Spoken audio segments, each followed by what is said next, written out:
e toi whaatalofa tunu nei tai au mātango fie I le suafa mawalunga o loto lautele o lo tātou alii o Yesu Kiriso.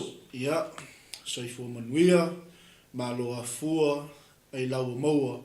Ia, I le alofa maleanga le lei o lo tātou tupu silisili. Ia, ni fo tai au fau, malo le soifua manuia, whaatalofa atu lau pa ia malau whaatuatua.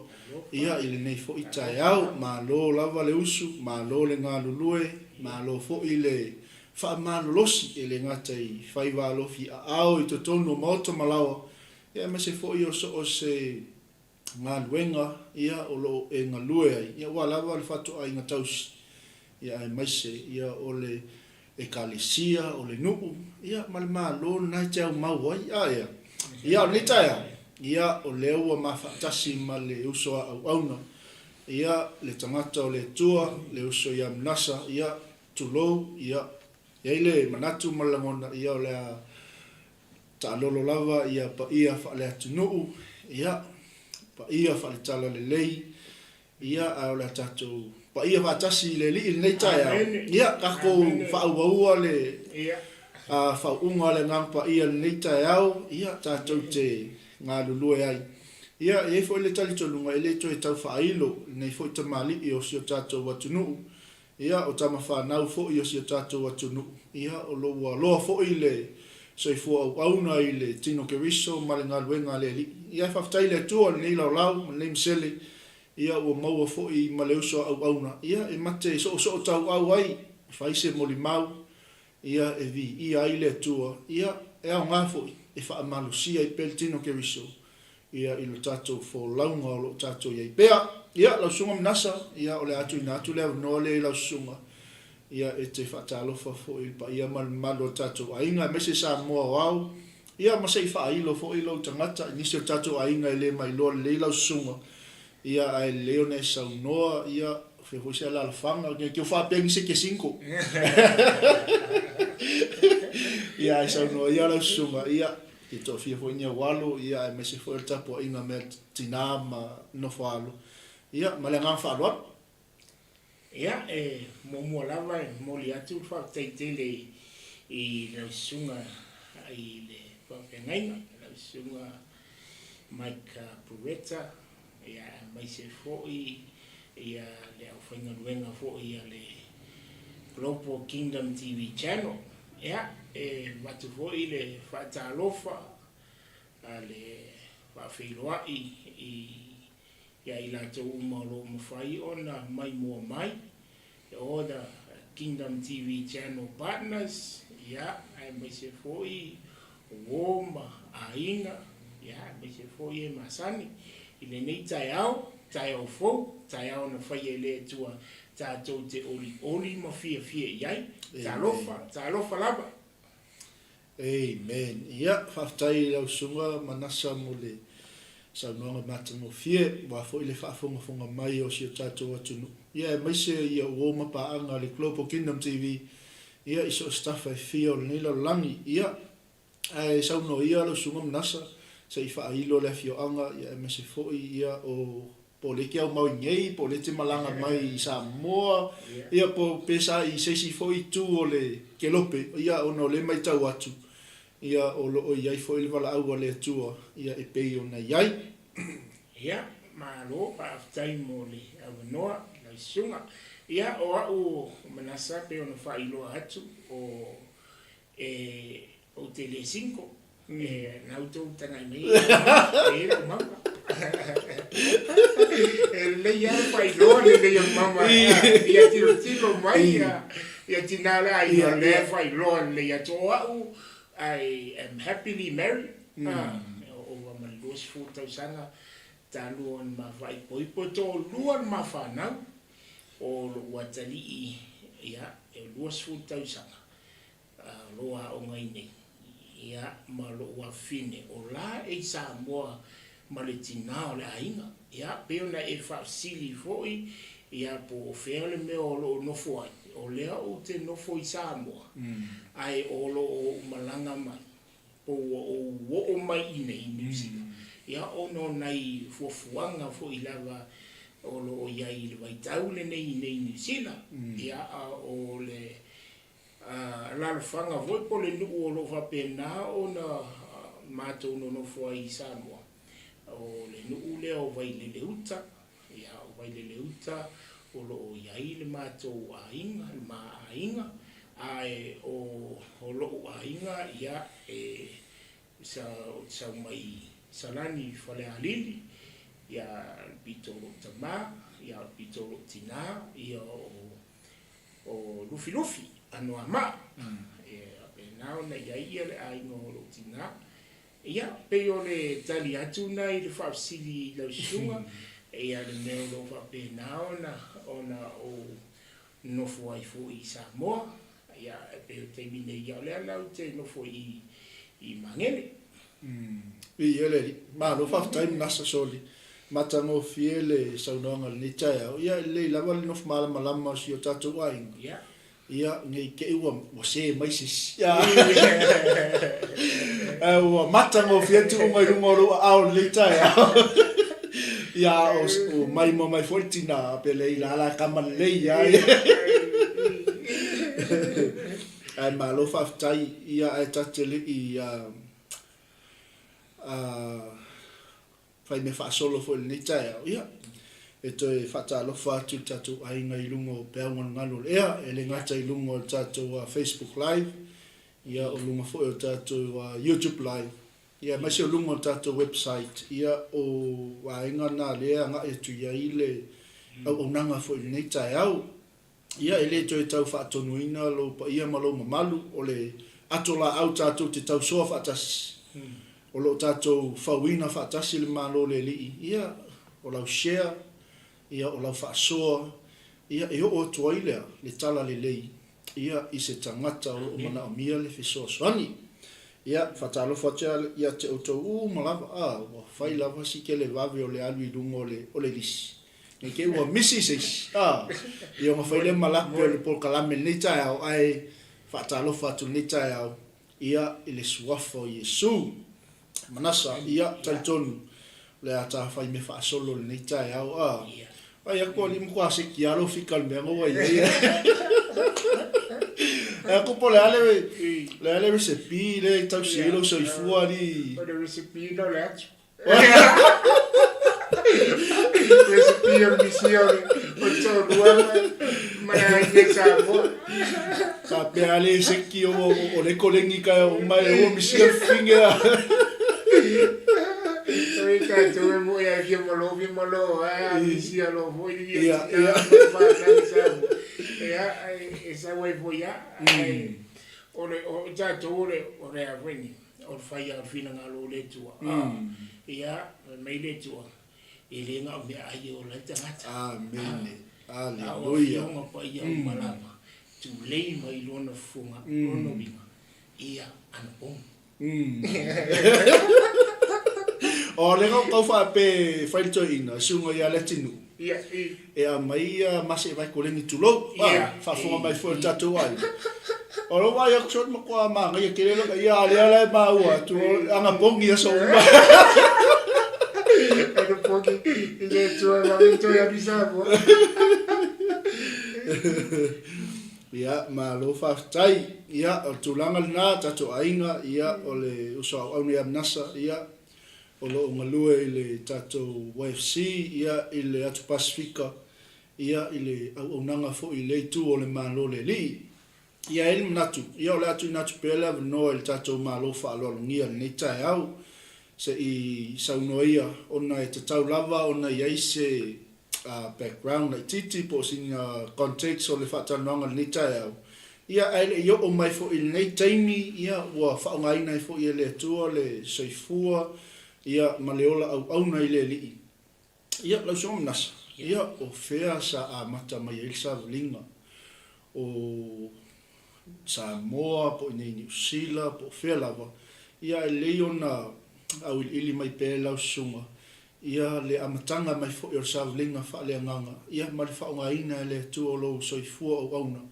ia se ia o mai lava nei taimi ia wa wal au fo ile tu e fa ngai le soifua ia malenganga fa alol malo ba tai lava I lau sunga I le tai o Port Kalame I le ni tai au. Sunga mai mo le whaafasili. Ia me mo la vai whaaftai I le alofo le atua. Moni la vai o le atua I le liliu. O ana nafi o le aso. Se ia o la vai le whaavavau. I le tupua o le olanga sa wapena na iai tutono se ainga whaiwheau matua. O matua whaiwheau ia sa wapena na matou ngā lulu e fo I tutono ngā luenga. O se tala hui lele I le tupua e. Na wa onga ia mai le laititi a onga mai le fifi ia mai ngā ia pia primary se ia o I le taimina o aila I le kolisi o kolisi la sa o wa onga I Samoana I tutuina I na wa mai a ia le o wasi tia fui o matua I le ngaruenga I Amerika Samoa I watia ia sa wapena ona matua o tuaila ia mo wa onga I Samoana. A o ina wa le ona o la utala ina lo sunga o Samoana ina o ina fetala I le tu I loto. Ai nang to fo I le titi tu fo I le mato le sotanga fo I le anga I le autalu mo kewiso wa fa Samoa le you for Christ autalu mo kewiso ia autalu mo kewiso o wa o faisi leva na amata I tonu Samoa, fitu toru na amata I ia le ataru mo ke miso I Samoa. E lalo te inga le tama ia Pastor Tavale Mataia, ia o le sunga fo I National Director na wai tau. A wala ni toi tu le titi la utala I tua. O ne whamanino o le wa faisi leva na I so tanga al matu a inga mala ataru mo ke miso. O na sa I tonu o tuputupu ai.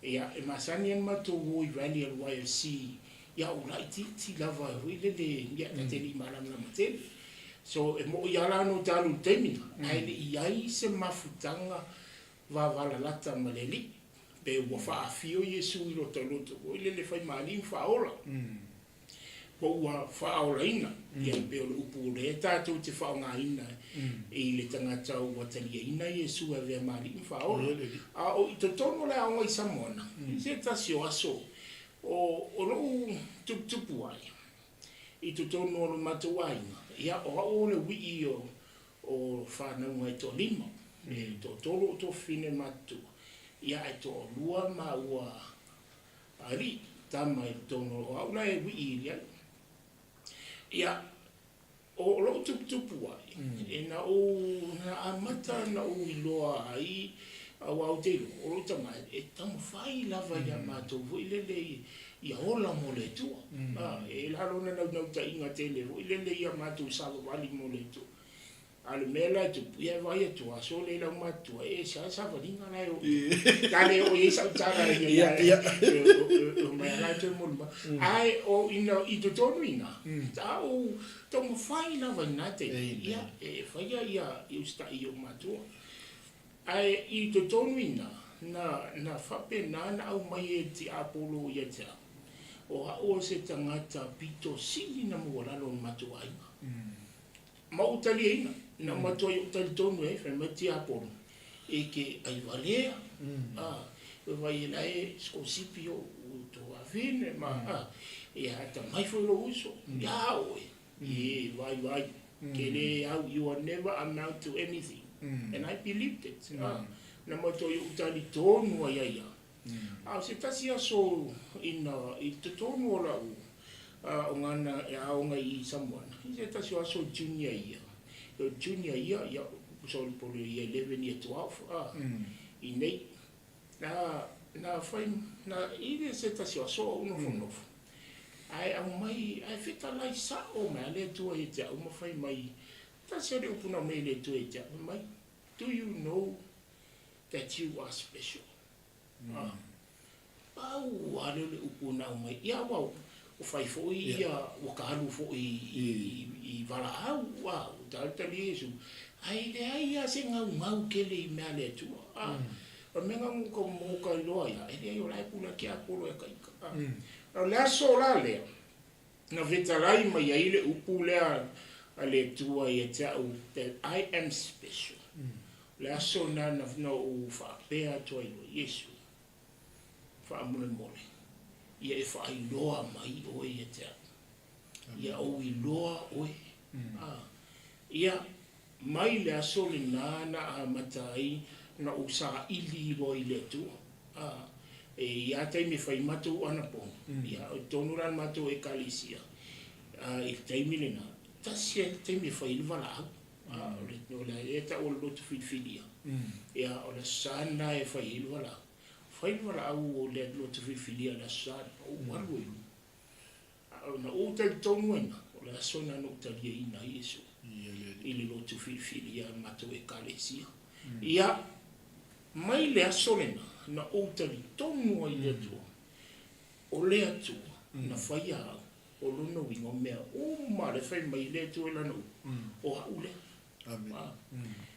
na fa maunia le suingo o le ulanga ina ua le li poti fa ai o le tausanga nai lo junior ia i mta upu uma A+ uma mta kasi mta upu nga A-. A nei tausanga uma i te ngā ukarikongo ngā makwa yo ai warea tasi tausanga le semester term ia por semester na u ofo i le tu me la uri poti A-, kasi le A-.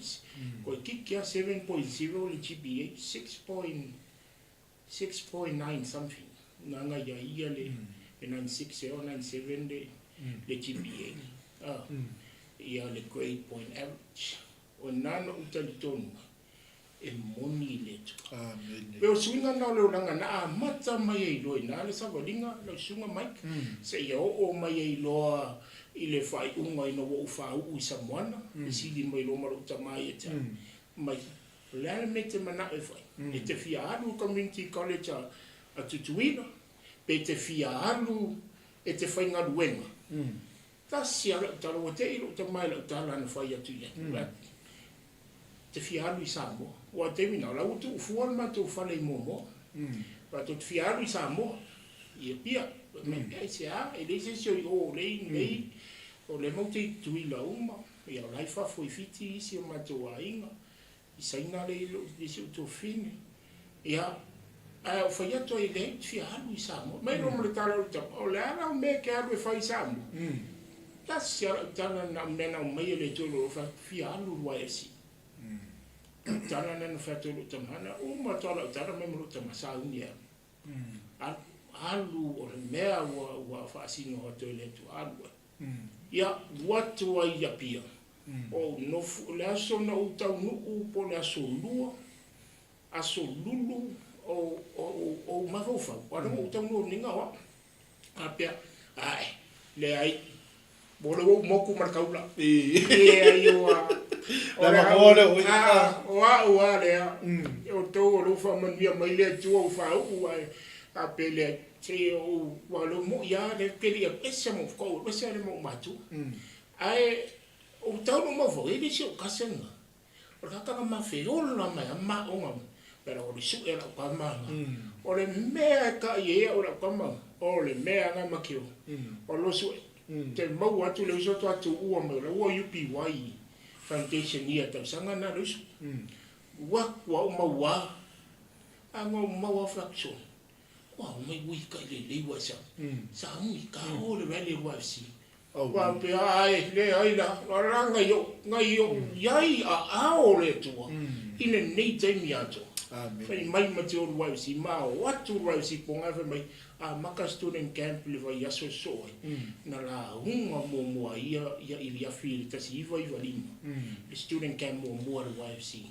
Ia ma fa ora ina I lo fa mau tu lo le pona na o fa to wo o se me mata tia. Mo le ko u ne ke vai ia ne pa u tangata o fa piso se pe mo ia e pona ntu po e ta wa tu la sunga va venga le mfani famtala mo po a ko kanili lo pona me kani An ba no makua I o kala ngona ma fanfana o le tu. Ia pe se fa matala adinga tuna o le savalinga mai fo I le mafuanga na le ona wala ina le ulanga ia ma o ai loi to tono o le 𝚟𝚑𝚎𝚘𝚡 I le nava I tau.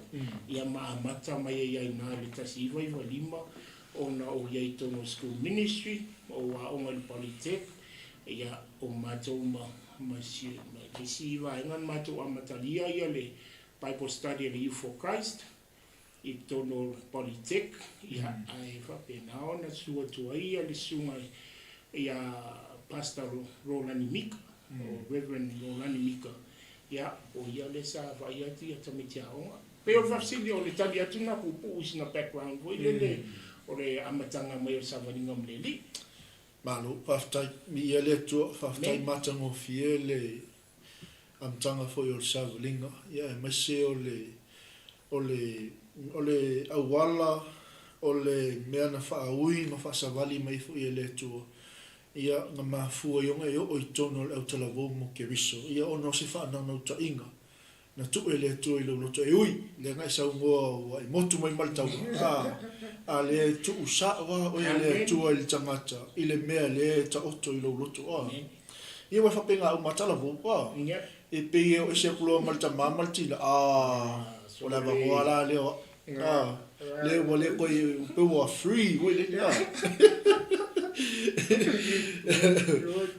ia tonu o le awala le nga fai le tu le ala e sel mele I loka mafaufa ia le fa palasi tu le tu I lungo au le usu ia ave sa o le I moi mitinga o lo tau le o lo tala vou ngai ai nga mafua nga ko fo I sa mo po o pia ase ko fo le kike tu manasa fa mo mo se ma ngai o ngai fa mala o mai ia e pe ia ke ranga le la ku e kisi ia le fifi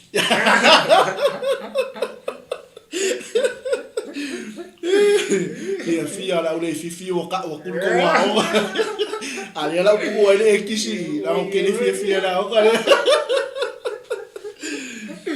ma lo fa tai ia ba vai tama fa na o le kolisi o la mo le fifi ia ma se fo I o pia primary ia ma Samoana high school le wo fa o ngai le tu il fe au male nga luenga a pe o tala vo le te mai mo mai ma e fa fonga mai po fe ale a unga ngai ke ai o fe le primary o le high school o le university ngai ke ai wei le sa no nga le tanga to le tu ma ngai el mele ngo pu e ngil tai e moni le tu God is real and you are special you are valuable youth amen e ta ua oe e eilo wa o ngai le tua e moni le tua e mawhai le tua o ngā wa ese mai oi ko kongo le mea ngai ai ai place oi le mea lai fina ngalo i ai le tua ia ai au ke pole le fifi le o koe kuu le tiki I ko waonga ia o ngā tama whanau o kolisi ia le ufa o ngai le fina ngalo le li e whaftai fo inga luenga le ia matua tato umalawa ia o le whanau nau ta inga le o ta mamatina ina ia ola le whanau I ta iala o le li ia le mai tau atu fo I le saunoanga manasa ni tai au e le o se mea faulo iai tono le ainga o le au tala vau mo ke riso le asa a mata mai lava I le tau ainga ia ma le Youth for Christ I le foi taimi ia ia le ia ngai e tonu foi e inisi o alum fana o le mai mo mai foi nei tai au po stemi foi ma o nei fatanonga e ia le la ngona la mal manato o ia tarita ile mea lo ko ma fai a fa pe o le fai sakale o bo ka kali kongo ai ngalo mo ka leilo le mea la fina ngalo ia ile tu e penga e moli mau foi nei tai au ia whaftai le tua o le matango fie o le background wa e folosia fo le nitai au ia e tali tonu foi o tato malawa me se lava nei yalo ma ne tato whanau awe ke popole le mea ngai ke iai God knows you e wa umonga a point o le tua e tu ufo ila o le tua le me fina ngalo iai ia trust the process amen most ta mamal tina O le matango fio le mau leo se MANASA. Whakoalu, se alea mana i ona mātua tulou. Whakoalu, se alea mai lona ta mama lona tina. Ina ua iaile nau i lona loto. E fia alu i sa moa. Ia, mo le au talawo mo ke iso. Ia, lau sunga MANASA nei tae au. Ia ke lole la ta me ia tu le si va enga o le ta whatatanga le tae au. Lea lau wa iai i le taimi lea ua amata ona whaonga le tu e peona e muli mawina o tausa amata ina te leo Bible study e le ngata i tono le wa onga manisi fo i o vaenga na i na taimi. Lea lau sa wa i le sa vlinga. Ia o lea se mafuanga mafuinga e o mai nei wa le sa ta whaasua fo ni tae. O ia le mai tau atu sa e nei fo i nai tausanga ma whaonga ina i fo i le tua le olanga. Ia e sau no ia lau su. Alo, aftai. Ia, o le mafuanga foi pe na whaafsili ai ia le o mai foi i New Zealand. Ina ua pe te taile titi ana tala no foi le no na mane ia tele mele wa e pa ia i whanau po tupulanga. Se le ta ua no young people, you know, no matter what you do, if you don't honor and respect your parents, no matter what you do, you will always struggle. Why? It's because the covering and the grace of God is upon your parents to release upon you. And when God blesses you through your obedience to your parents, it will go long ways. All the things that you want to do in life, your dreams will be fulfilled. Start. Ole faso solunga maia la sunga fo ile pe na ye lo fa si ile tule ole ta ua ia ona ole wa e pa ile ta no tupulanga. Just want to share a little bit from Molope. Is that okay? Pastor after ole ta ua le start. Amen. Ta ua yo le start. Ole moli maula titile ona ao ina la folo wola ile tu you know, we all know Jeremiah 29:11. Tato taulo toa umale mia na ilusu iwa pesultasi. Fuanga le tu. God knows the plans that He has for us, plans to prosper us, that will lead us. If amanu yanga, tato taulo toa. I o te mana o mul mauia to ele reality. A reality is when you give, when you say, God, okay, I trust my life in your hands. Te lo e ona ile tua lo tope au ona e ufo ile tua. Amen. Ina ua o tupu mai mo ua o ngai politik. Le faila o moli mau la sunga fa fenga. Ona e tele yo ne o le taimi o le struggle ai tupulanga.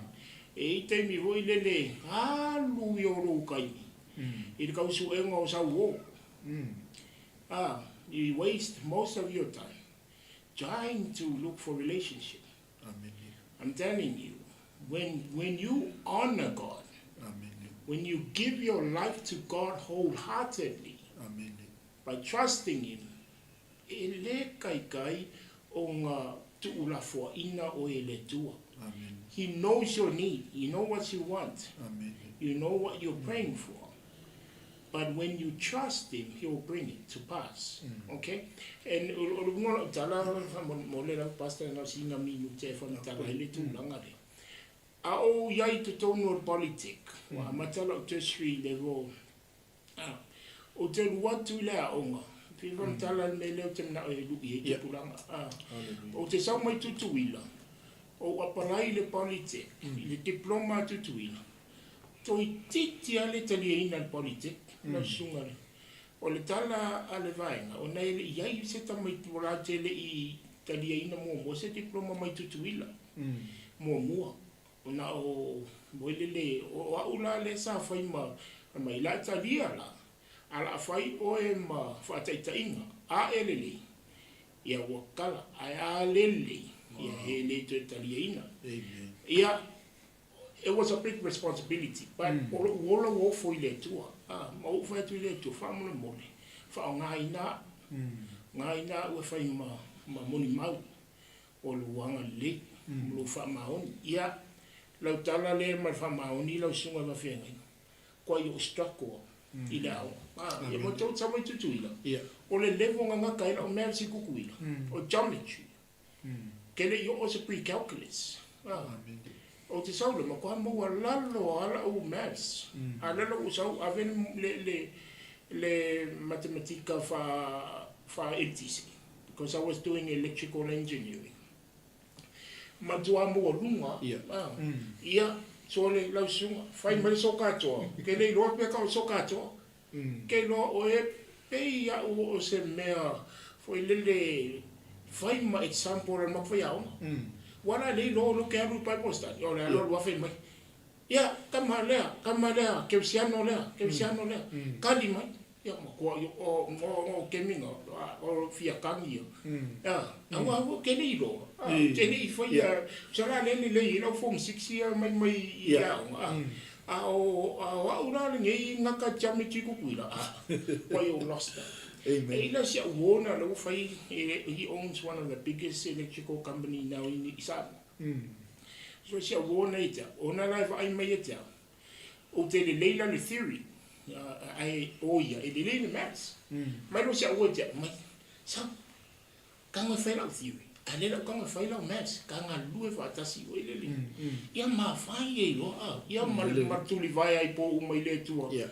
Mo fai le tua fai ana e wala wina I la ongani so ani mai. Amen. Ole fa pu le tala la so fa venga. Na lu ye foi se tu pulanga fa longo mai. Ona o folo wola I le tua. Il fai ngol mato tau sanga ile I totono o le politik. To se fulu lua mato sa amataina le na to onon fa o una ye to tono la fa una to on mai to se fulu lua ye na mai form 6 uma mai mana to form 6 ma o lu tsa mai tutuina ile diploma tutuina o le vinga fo ile tu o le fa ma honi le na e fai le tu ya te o pa ona o folo wola ya te e talai le tu me no ma fo fa e talai le tu fai to ai te li yo o ai mo He can do exceedingly abundantly above all that you think or imagine. Amen. So whatever you're thinking of, whatever you're imagining, He can do it. Just a matter of you giving your life.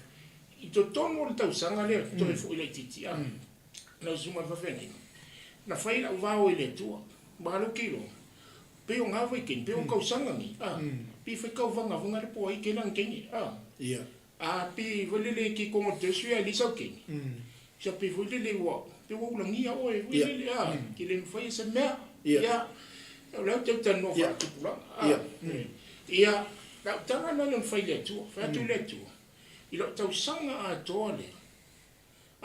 Ia wa ili fa pe ka kong yange. Ya fu ia la ngona fu lele e big ka ngo fa isa ka wo lo fa wo ma. Ia a tau sanga muli o le mato wa.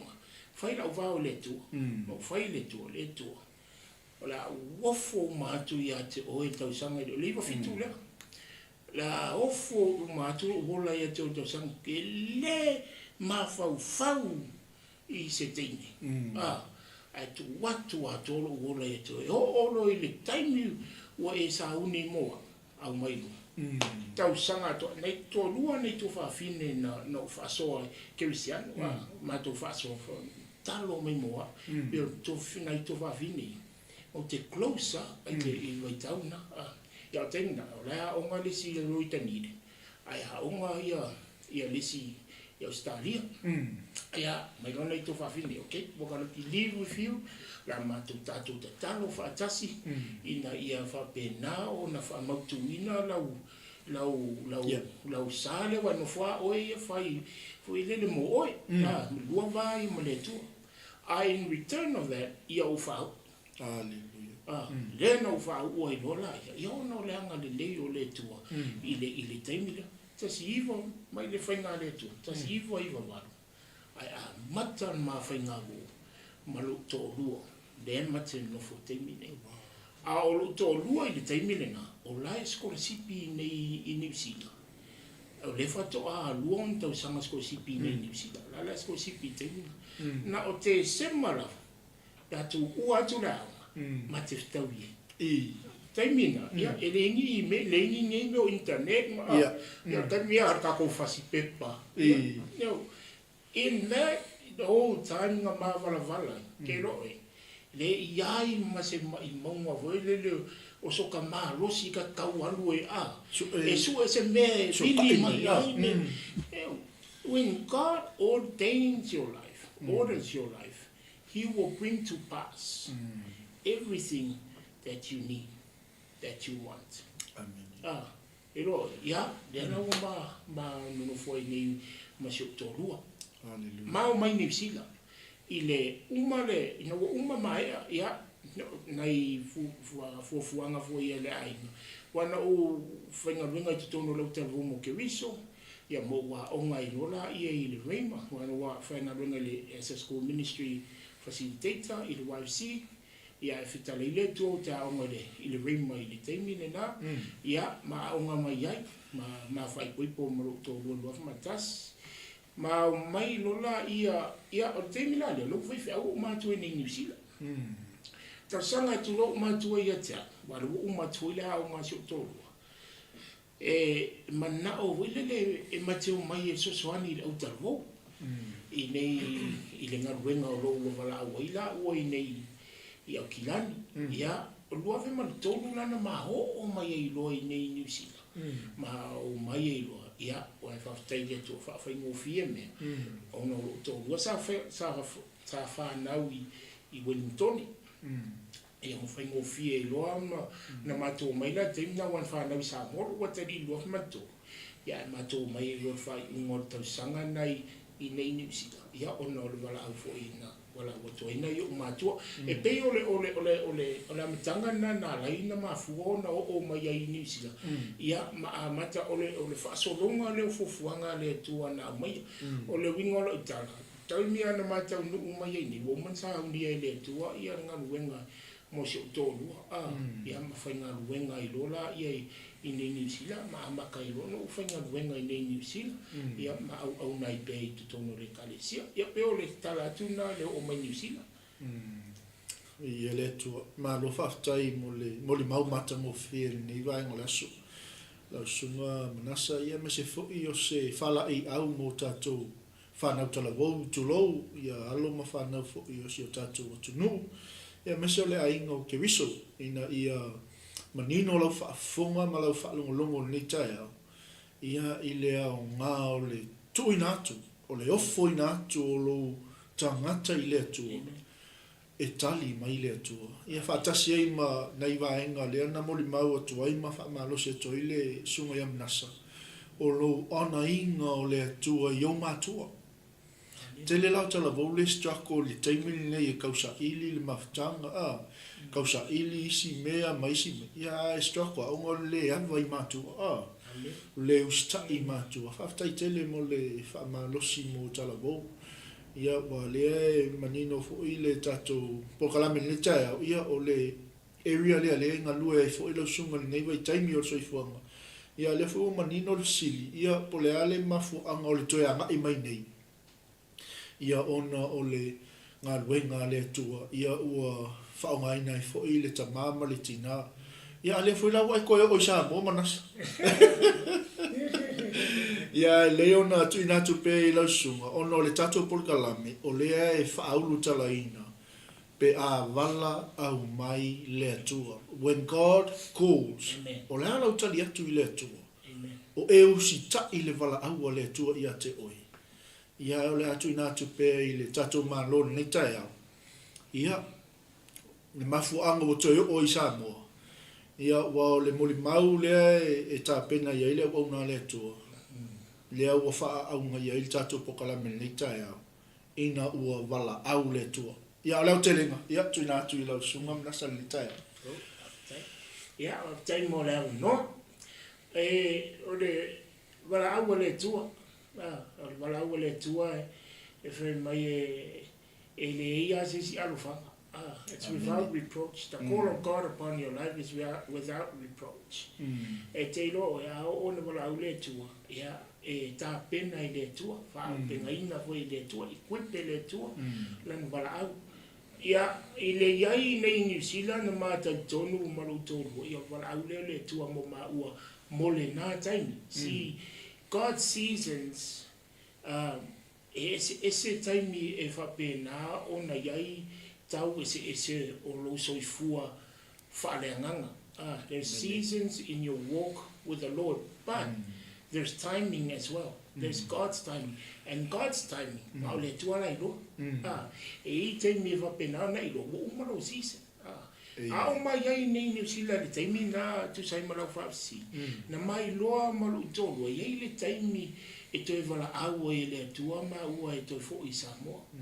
Ai mate li loa le taimi. Hallelujah. So na mai loa lava I le na taimi. Ia e ui na sui ia I fo ia mea sawa pena na whaonga I na I o maola ma au nai tutonu I nei New Zealand. E ala ese mai hoi tono tupulanga, ia tono e kalesia, foi sa ngā lulu e ai, ia o tofinga foi sa tofi ai, ma ngaruenga foi nei. E na mai lo lawai VALAAU le tua. O le tausanga la e lua afe se furu malto. E na amata mai nana, whaamalusia foi le tua e pei fōringa mai ufai mai le tua e tāpena. A mata ma ta pena ai mate ni lo polea sa mata talo ala I le tua e ila le taimi sa va pena ona sa ile fo I lumato lo suto sa va pena na sa ile ia le se director mo le YFC Samoa ai na o fesili lo to ma va to ia talo la so na mo o tau ete o vatu le tu le tate apalai le amelan tala le hai ile o vatu le tu fatu okay let's leave it at that tati ala ia ina ai ile te foi le titi tua sina fam talanga lua fe male lua sa fai le fon tanga ala utal vo mo kiriso sa fai perfect Australia sa va penala ona invite ya tu no utaitas e vatu la to team mo young people or young leaders e va pena na wai vata si male marfato national director temina sa au temina o tatonu o le tabu mo kiriso le sunga I le fa ngaina o pasta Isaia la meta o ia la sa director ia mata no mai la ia ta o le wa te full time in YFC temina ta pena ise mato team so na ma wala to se fulo matou sa whapena na mwhaina au wai atu le fontanga lea sta o Aspire Conference sa whaia le Perfect Australia sa I totonu laini I le kufontanga le sa ien meta o Bright Spark o le basic kama whalapo potonga na created totonu na o I la tau ia le ata ita ia le YFC in the future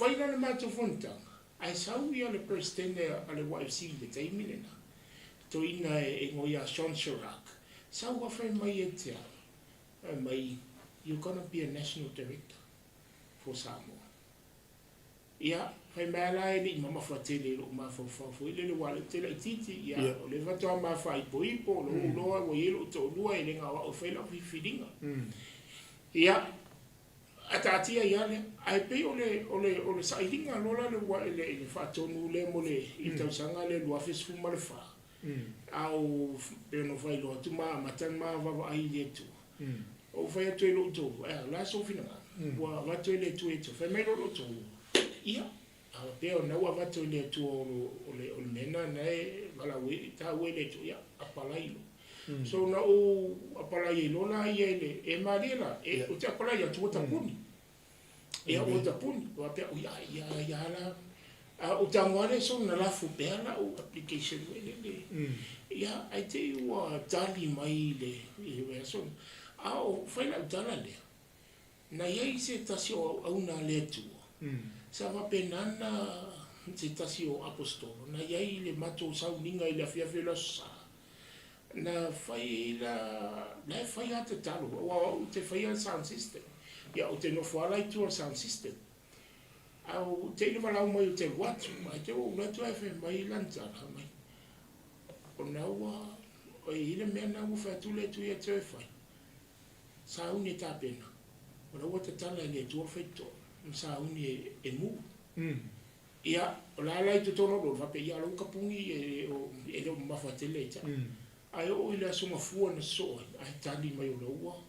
O process the application. O nano ulo ai le la time ia le tua. God's time. So pe ole mela le na matai loa ya mata pena loa ya na auto silfia.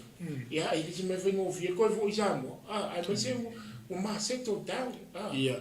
Il lua fe mal fitu wa ma mai lua ma to. Lua fa mal fitu in fa ta wel ma fali. I nei ya o le settle down ya setta. A le wo VALAAU mai le tu me na mai le tu lo to ya. Ya tu lo mata na Yesu. Ya tu lo tama, tu lo tina. Ai sa we kali VALAAU le tu. Hallelujah. O fa pe o ile ai. A fa ile le o le tu ali. Ya o ina o tala le tu. Na mo lo le tala o le wa ma ina ya o ma ina ya le fa tono walsi. Ya ta pena lo. Te rola tala la sunga o va venga fe le tu. Ya wa ka kuilo. Ne yo fa ko fa ka ngo fa. Oh, ko se process. Te le process. Ya que le me fa flu ya real estate. Te lo o o le po fa tu lo to ke. Ya o fa ka o fa le. Ka o sa mo ai rente ngai ko mo ke me. Ia ala ka ki ai ni fale. Ia o fa tu mai foi inicio a inga mato a inga. Ale mele mari. Mato mai lo a fita la ile to lo to. A me lo to lo le. Mai le to fa tau. Ata. Nga ngai le ngai mo te ngai ye mai va pe au. A ko ala ile fie yo fa mo fie ko fo mai wa la ilo le ile fale ni. Me le to fa tau fa ya le leila. Ngai ya la fa tau. Au ina la fa kau. Va venga 𝚟𝚑𝚎 som fai mai e tau. Mai. La me fai le fale. Atu fa tau. Mai la le tau na te manao. Ka ko ila ka. Ai mai neli. Te fa popo atu e ile si van sfu. Ma te top up le la fa tau. Ia le tu.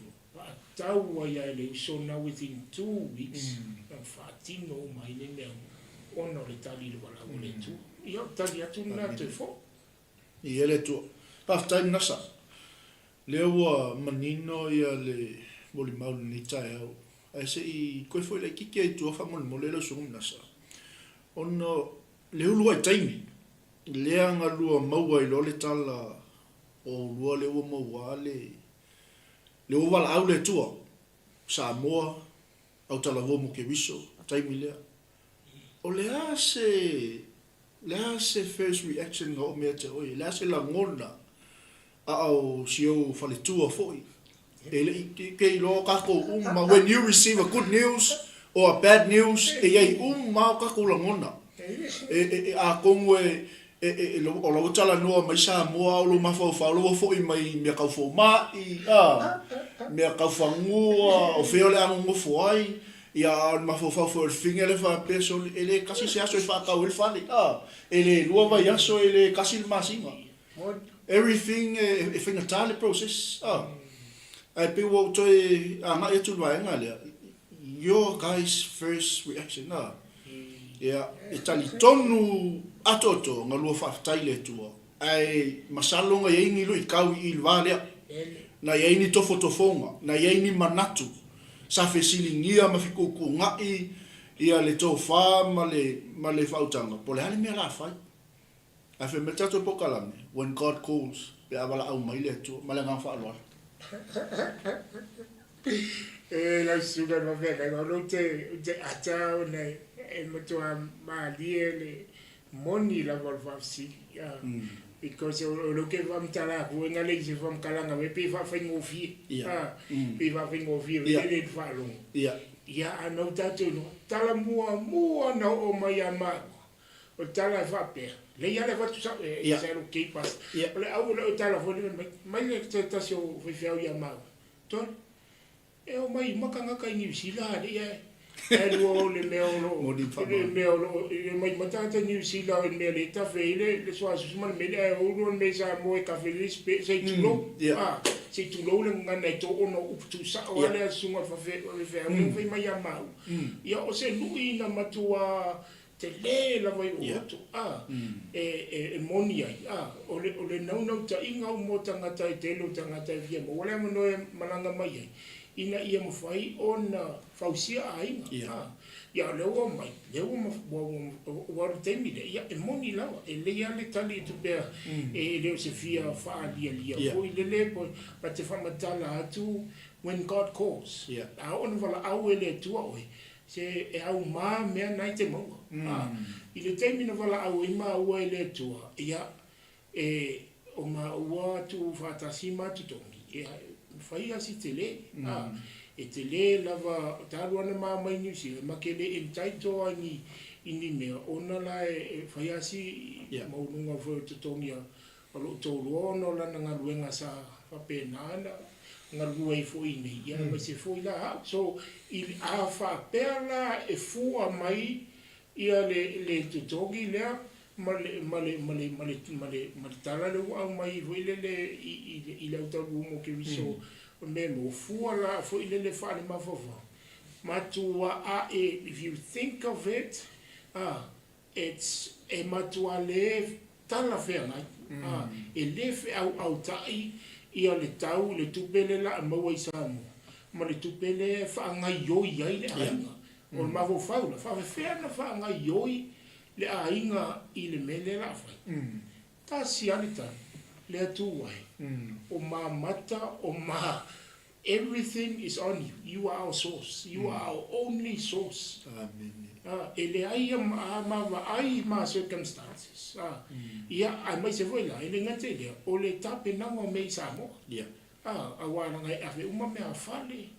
Ia o le sa le rope ave ka avale pe ku wala e wale ska avale o fa ngai sa mo ia pe o mea umani sa matua luti mai i le taimi i na ua fai mai sa uni lo e tapena ai ele yo ora tana i te foi la titi ala u fam talanga i le mea na laina ma fanfana lo loto i le tali mai ale tua o wanu na interview i sa mo ia ta mai lo la so interview ma lia yo la sona ta me interview ke le ka u ai se ma ko ane o yo ma to sa mo para o sa mo temina yo o ai ngoro to ma te ta u ai se ta si ma wo no vai ina ia li fo piki ya mo le au do tel ma mo la me lo tel interview ale mena ma le sona ya mo interview la sona ko wa ma ko fa amen la la ke wa ko la fio sofi ma ko ai no ke i vai me ke au le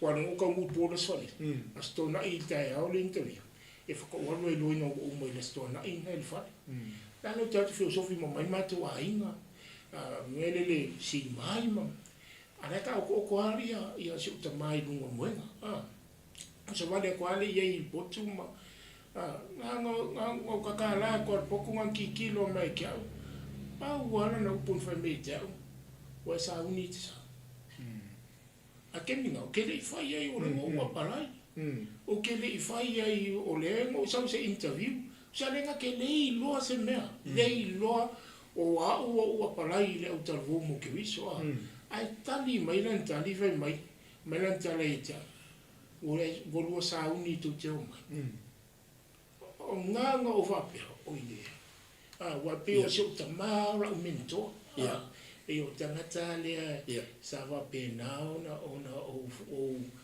ma le te talo i le tu fa au i mai ai non fina ngalo i le tele o tai pe o ina o wa umala me nei muni na kali mai le tu i no wa fai militala na ro ta mai ta aisa ngai malama lelu tama le history of YFC malama lelu tama I totongi al YFC awaro tama sai tono le board board and the youth for Christ we temi o tavali so pe mela nai na te lolele le ku ainga la le make la I totongo le VALAAU le tu e pe o se fa mafan fananga la na tele o mala me na ta pena mai and when we said yes to God amen everything fell into place ke vai ke wa ko le vanga ka penga ile tu o me umani pe foi la termina ya e mo mia me sia vai nga I Samoa ya telo me fa ili me pena e saule a mai le me saule ha nga Samoa le me fa ko ya au mai me uma au nga uma Samoa me ya fa ya le tu ya ona tali VALAAU le tu amen ya le tu ni cha o mai o Cristiano ni cha o e tali VALAAU le tu o e moni ma fa ma oni sa no nga manasa tulo a tonu e longo mali e la fa fonga e moni le tu a tonu e longo mali e la fa fonga la ngalena sa no le o na le tu God is real. Yeah. So when God calls, He provides. Yes. Pela le menga ngo kwefsilingi e la sunga mnas. La ngo te tali tonu. E yai alu I kau I vale ke minga lua I maua I le news mfa apea mai o la e nga ia tu sa mo mlentavi. Ia ele ngata lo ainga o friends. Ia o la fa now. E moni sa no. Yes. O le o seto. O ele fale mautu me uma. Ia mangisi ya mea sa fa la vela fo na te ia le uma nino ia le mo le mau le cha ia pe ia sa mo le sa mau sali ia lo le tali atu ile atu ia o ala ngisi me nga muli mai ia le ala ua tu yo lo to mo lu ala ile la alfa tu amen e ma fai le tu me ia te lo le la ta se lo le si vai nga muli o ta por kala melita e au pe a VALAAU mai le tu le ala wa ta ia ile te mili nei la sunga manasa ile nga luenga fo lo nga lua fo te mili ia wa le mai ta watu ia le esel mele nga maka ia le fu esel si mele o si atu fo ia le tu le fa la te leng o le au nanga ma le nga lua il fina nga lo le ia le nga church pe la sunga te fa ai loina ia le tūlanga le ua iai, mana ngā whaalora. Tai lava mo le noa, whafsili fo, I nei tai au. Ai o le taimi sawa pēnana na toe singa fo I lai titia, fo I lele au ngā lua I lola I to tonu le au tabu mo ke wiso I Samoa. Ai matele I fo I matali atu I le VALAAU le tu, o fai ia taimia le matisa ili.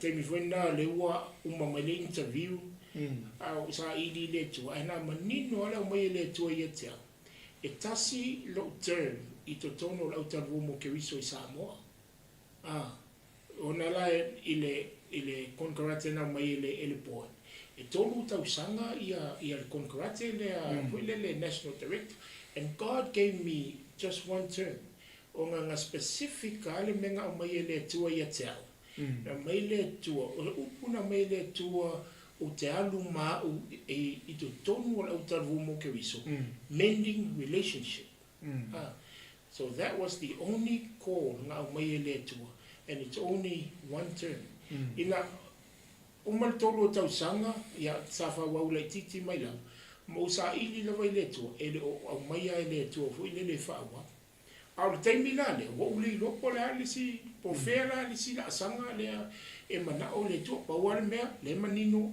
e tasili ia le term ia ma mai lola I to tono la tabu mo ke wiso I Samoa ile luafis fu malvan ia amatala ia na o sai ili be ile tu ma va ile tu sanga lue fa la to pe o ia terminei leo te ngalue I siamato e kalesia I le New Wine Worship Center I Samoa ia le sunga I le whawhengainga ia Pastor Dr.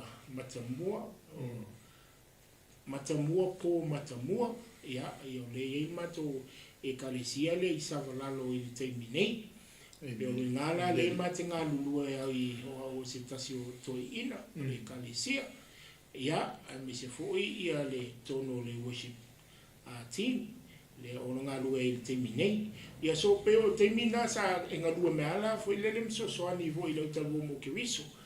Ai, i le tausanga lola na amataina VALAAU le tua i tau. Sa o amata mai lai tono i te tono le Youth for Christ International as a youth consultant for the Pacific Islands. Ona o lau talu mo ke wiso mo lo sifia e wha ia vaenga, e vae ila langi. Awal au talu mo ke wiso o le youth organization wa lewa na iai to tono la langi.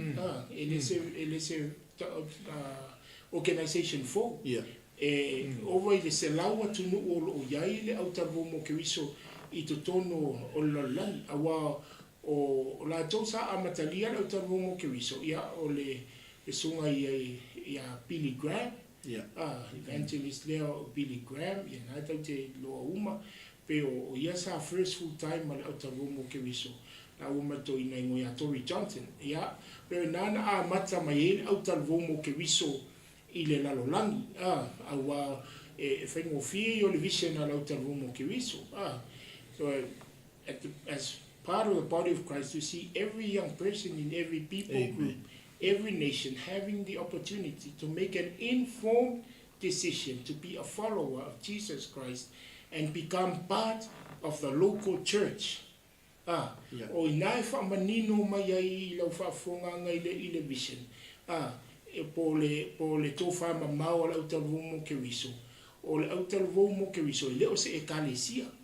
O le aunga maritaita inga tele lau talu mo ke wiso ina ia whaaso o ina wha evangelia ina whaaso o ina tupulanga o na unai la ia e o i to tonu o le lotu ina ia connect pe va pe na o na ngalue i to tonu e kalesia. So o YFC la it's an arm of the church e whai ona sosoani i to tonu o e kalesia me vena e to te langa iai e le tai wha ina lau talu mo ke wiso la stona ma le sa wa waso ia e o ai tangata i to tono lato e kalesia ma o le mefo ina na lai o na halu tele lo loto e na sina vantala lai diti e le nga halu tele lo loto lau talu mo ke wiso ona e pau leo le mea sa mawhai e au le taimi o iai tono le kalesia lea e mawhai ono uwalu o te tapuai fo ilele sauloto pe le worship praise o tono matu e kalesia temina eleni praise and worship so pe o ina le tavu mo ke wiso sa o mawai na vanoa e te alu fo ilele ma o fa longo ina le upu i le tupulanga pe o le aunga number fa mo nga tele ale o tavu mo ke wiso ia o le teminela o le la o wa vea uma Pacific Islands Regional Director mo le Youth for Christ International i te tonu o Pasifika awa i lalo Asia Pacific ia le la wa e se ia le Pacific Islands e o penana o teminela fitu ia tunu o iai ia le au talu mo ke wiso i le teminei ia e wa penana o e toa so America, Samoa, Tutuila, Tonga, Papua, Fiji, Nauru, ia me se foi Kiribati, ia no te inga. Ina ia whapena ona so ia le Pasifika ia i pokalame whaatupulanga. Wa e ngā lulue lava au tavu ke riso wāwala lata. Ma le YWAM, ia mai se foi, ia isi, ia ministry sia foi e taipei o le YFC. Ia soani tele i le whapena, le whaevangeina, ia mar whaaso o ina foi o tangata e ala ia Yesu ke wiso. Ia mar whaoratanga o loo ua iai nei. Ia pe o le whamtala ina atu na o la o ngaluenga, ia po le VALAAU, le o VALAAU ile atua i te tono o Pasifika, a wā ngaluenga nei lau taru mo ke wiso.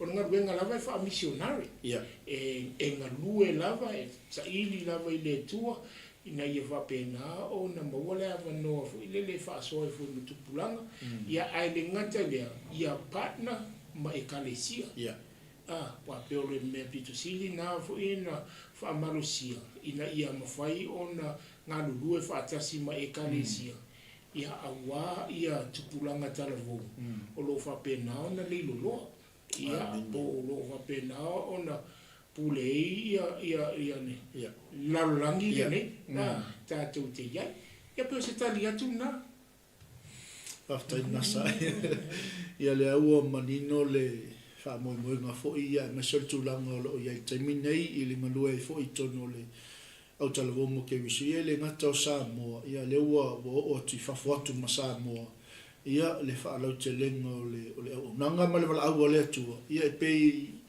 na mafuono o I Samoa ai malo faaftai ia tasi asi vaenga le uti koe fia se e koe au mai tasia le misiona le au talavo mo ke wiso ai ole fisili manasa ole misiona lava le mai ai le matanga le vaitemi au auna ia le atua le neta o mo penga isika mina koe sui la kiki ai po le misiona lava le mai ai le matanga e o mel temile ia ai se e toe fai lo tasi mai ia ele le foi no silfia ele tino ke wiso ia a me se foi o matua ia a fai o ia ini alo mani fa nau o nau I le li ia tasi le vaenga o le kalesia ia o le autalavo mo ke wiso le partnership ma tele o kalesia le ngata foi lao Samoa ia o atunu lava o ia le autalavo mo ke wiso mo le nga fa lo alo after ia ole yo ile tadi atu farsi ole weekend nei lo sunga ile va venga le ato ile limas futa usana talu ona a matalia le utalo vomo ke viso I Samoa so di ia ile tua awa tele matele ilato safa pena ona fa manueina e pe fa olaina foi I pokalame ma ministries ale autalvu mo ke wiso I Samoa ile tele o tausanga awale tele yo na I fa fe ngaina o te lo foi ai nisi o lo apena na mata mai foi ile nei pokalame ia la to safa pena na ngalu e mai ma fa fa ile ina lo nei olanga e te tonu o le autalvu mo ke wiso ia foi nisi o so lo le te vai mai foi e ngalu e foi te tonu nei ia la to sava pena na mata mai foi mamato ngalu e foi tonu le autalvu mo ke wiso o le vi ingala foi le tua awana le se no le tua ia ele va pena ona fai alu na fina ngalo pe ona iai il visiona por visiona ia lu fasa mo fa visiona ngol vision ia to fa mama o la vale upu tal fe unga iai il fasa mo ino le o le vision ia o le to fa mama o foi le ele subia e na o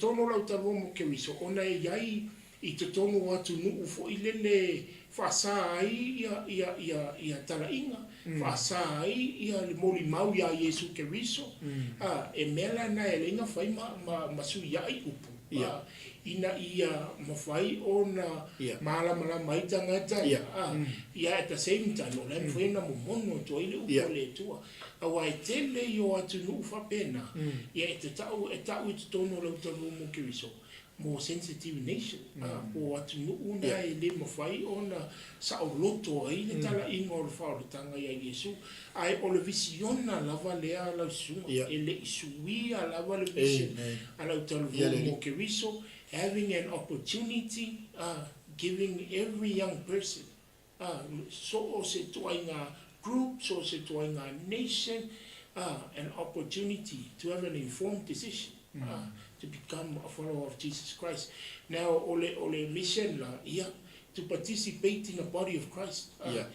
That's part of the mission. Ia mo fai onga participate I to tonu o le tino o ke wiso o nona winga te le o le sootanga po le ngaluenga vala lata ala autala vomo ke wiso ma le ekalesia ai le mo fai ona tau lau talu mo ke viso ose e kalesia ona ole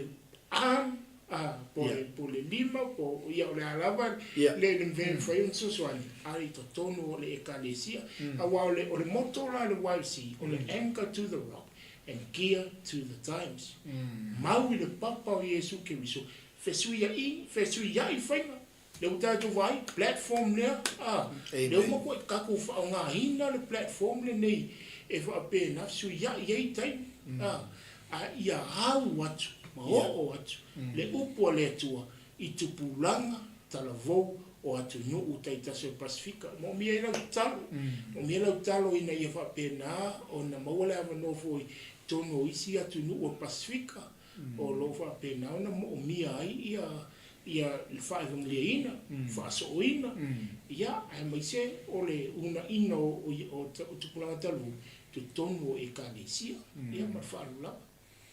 Whaftai la sunga MANASA mo le whaeloina fo i o le tōwha mau ma le misiona le au talavu mo ke viso. Ia le ua whafonga fo i tatou a inga meseltino ke viso le nei fo i tai au. La se tape nanga o le whamoimoi Samoa, le ua iai, ia a whapea fo i o le ase, ia o mo fo lau noe moli e nia o lo whaanga, ia o whapena fo i ona tape na ina ia le teimi Samoa, ia a mese fo i o auna le atua o sunga i whawhia mainga o le team. Ia o iai Samoa, wa le mai tau atu i le saunoanga, ia o le weekend nei, le a matai, le a tapenanga, ma le ngā whaolalo MANASA.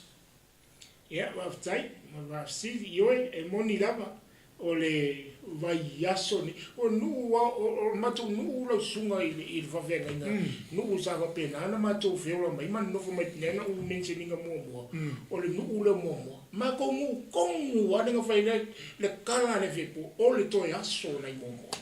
Lea ua tātou tūlata, i le weekend nei, toi aso nei mua, wa toa i le lima sa kutau sanga, talo an whawai na lau talu womo ke riso i Samoa, e whawhetai ai leanga le leo le tua, ai tō ai lo pulo, ia i la tō na talia le VALAAU, o le VALAAU o le tua, e ana mai to tonu o le talu le tamai a tavale matea, pe o ia le sa whaavaina, ma a matalia le au talu womo ke riso i to tonu o Samoa, te lo foi, manato whaalungo whafonga mai foi ia le sunga i le whawhengainga ia Pastor Andy Forsgren o roi nei i New Zealand ia ila ua nei o la tau nei sa whapenao na amatalia ia le ngaruwenga le nei tono lau tarumu ke riso. Te man tua se tasi mon maua a Pastor Andy Forsgren me e ho voi le whaatau mo ula. Ia tau suenga voi le no tupe e amatai sa amatala sa whai e sunga tawale mo le coffee. Pese coffee club i ngai le mele tu ele ace le taimi nei. Ia vainga. Ia inga ia o wako e kupulanga. E whai ela ma le kare maa moe ia. Ia wako le kupulanga. E whai peo le wako ele le ai.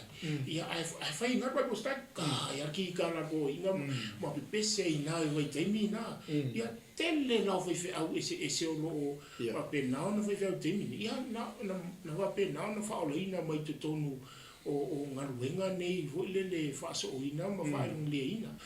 So pe ole whamitasin talau tō whelele la matanga. Ai o nau tō whanu wheria e nga sa tatala whele tusi a tamai a tawale matea le ola fō. Ia na wape na on whamitatala ina ila matanga. Ai o vai aso ne weekend. Asto na i lo twa longo ai pe a mata i le tanga olo. Ia hoi i la tō wape na i masani i le nita longa ia wa ue pere mapu apas. Ia o ka wele o ka wonu na ka polo. Ia le masani keli. Ia o pea nga i pera le au masani i ka polo. Ia o i tātou lea ia mata mai lunga tātou pokalami. O le asusa loala. Tala aloa ia i loa le sauninga. Le awa pena no whaatino ina i le asusa. Ia ma le pokalame lo le awa usu. I le tai ao le asongofua. Ia ma le rally loa la ko le festival o le whaia i le afiafi o le asongofua o le asau nei. I luma o le whale o le malo. Nā lai whai I luma maota o le whale o le malo. Te tala sosesi. Ese e ka le sia o le awhapena. O na langiina viinga. Pese worship.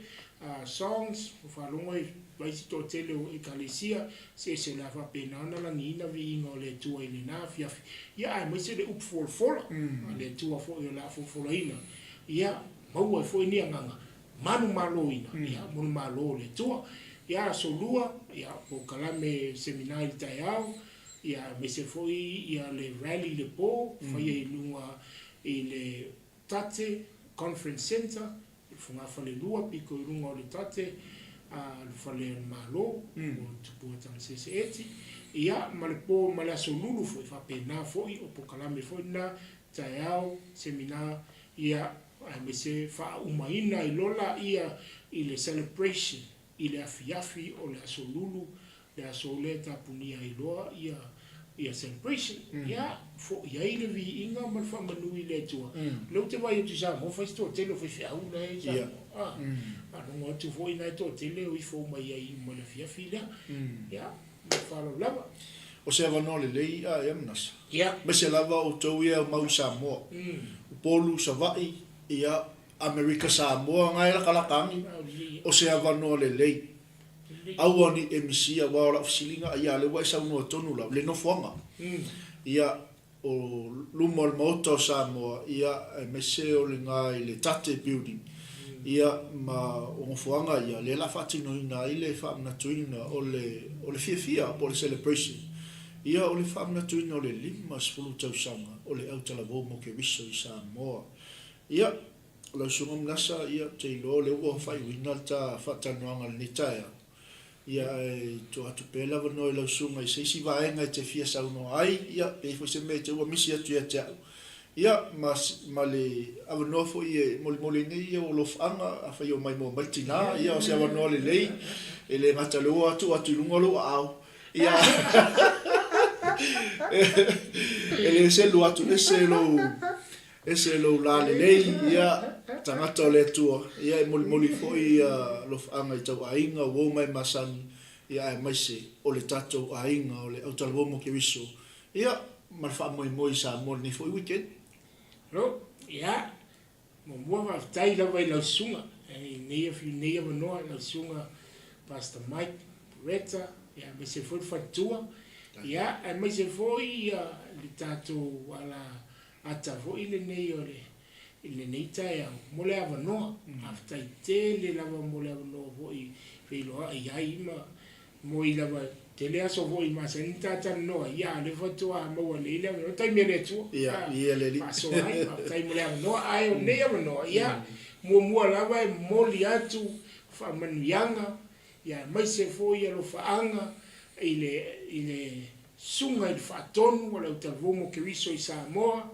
le sunga ia asiata Beniamina malu ia mai se foi ia full-time staff mala utavumo ke wiso ia mai se foi volunteers ia ila to uma lo va penana nga lulu e ai tono la utavumo ke wiso mo le to ia lo fanga ile nei taimi ia mai le tato Pacific Region ia mo le to ia lo fanga I famna tuina o le lima 𝚚𝚑𝚎𝚘𝚢 o le tato ngaluenga I Samoa ia na ua umana fa o atu I le sunga fatonu ia mai se foi ta penanga uma lo sa unia tiai e mo le tuelo fanga I sunga I tetefono e sunga I atuloa se koione ia mai se foi la wa fono atoa ala 𝚟𝚑𝚎𝚘𝚡 mo ke wiso ia ba pe foi alamna I uma la 𝚟𝚑𝚎𝚘𝚡 mo ke wiso fe lava lo e iai I le nei la langi o lo e mai mo mai iai